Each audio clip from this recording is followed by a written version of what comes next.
The next thing that we need to discuss is angles on intersecting lines. So these are two lines A, B, and C, D, which are intersecting each other. As we can see that four of the angles are being formed over here. This is angle A, this one is angle B, this one could be called as C, and this one I could call it as D. Now here, the angle A and angle C, these two angles are going to be equal because these are vertically opposite angles. What are the vertically opposite angles? These are the angles, number one, which are formed at the same vertex. So vertex for both of them are same. So the first thing is these are formed at the same vertex. Secondly, if we have a look at the arms of A, these were the two arms of A.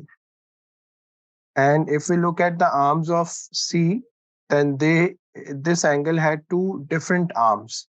So it means that these angles will not have any common arms.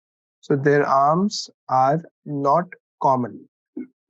So whenever two angles are formed at a vertex like this, that they are being formed at the point of intersection of two same lines.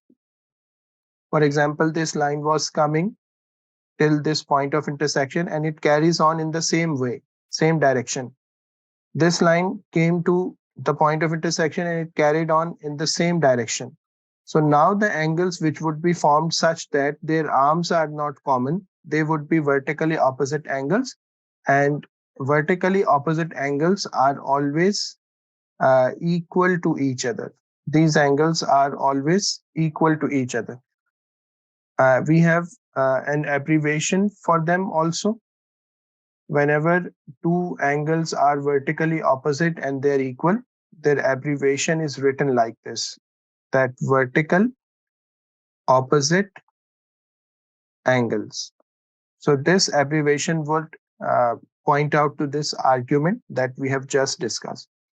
Same way, we can see that angle B is going to be equal to angle D over here because these are also vertically opposite angles. So vertically opposite angles. We try to explain complex concepts in simple language and with effective examples. If you liked the video and the way we explain the subject, consider liking this tutorial, commenting on it and subscribing to our channel and press the bell icon, so that you stay updated and get notified when we upload more videos. Thanks for watching.